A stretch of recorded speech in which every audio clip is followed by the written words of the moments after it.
The large heterogeneous enhances of tissue lesion measuring so and so at the anterior abdominal wall mainly supply the intraperitoneal and intercostal vessels. However, no obvious intraperitoneal extension noted, which causes massive effect in the form of the compression and posterior displacement of the liver, pancreas, and gall lobes. A similar morphology is also noted in the right lower lungs. Average cut of the bronchus and of the right lobe with the supplied by the right pulmonary artery and the right pulmonary vein, and there is also some minimal pleural effusion, right?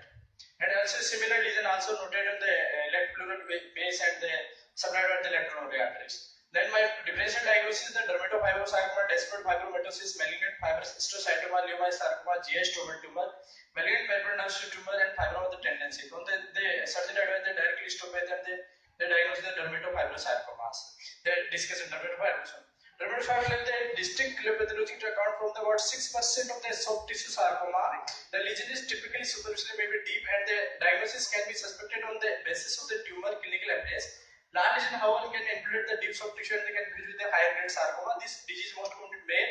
Peak incidence in third decade. It may occur at the previous syndroma. The tumor is most commonly found in the trunk and proximal extremity. Local recurrence in 20 to 55% cases, but rarely metastasis like this case. On the UHG echogenesis of the tumor is hypotopic with the peripheral blood flow, maybe central, whereas in few cases with the central mixed echogenicity.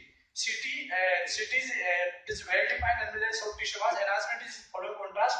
When lesion is more than 5 cm, intradermal non-enhancement area indicate the intradermal necrotic and central degenerative areas.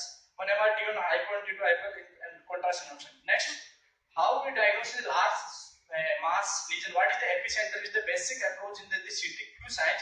First is the embedded organ sign. When the embedded organ sign is present, it's likely that the tumor originates from the involved organs. In the tumor A is the organ which tumor is arise from the organ being the embedded organ positive side. Next sign is the big sign. When a mass deform the edge of an adjacent organ into a big shape, it's likely that the mass arise from that organ.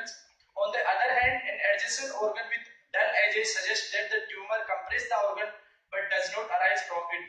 In this case, the tumor is not arise from the organ B because organ B is compressed. Next, phantom invisible organ sign.